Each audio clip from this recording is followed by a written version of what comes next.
Selamlar arkadaşlar.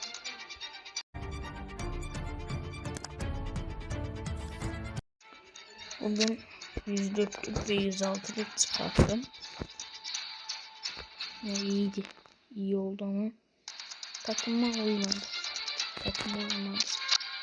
Zaten bu hesabıma girmediğim için bakalım ne çıkacak.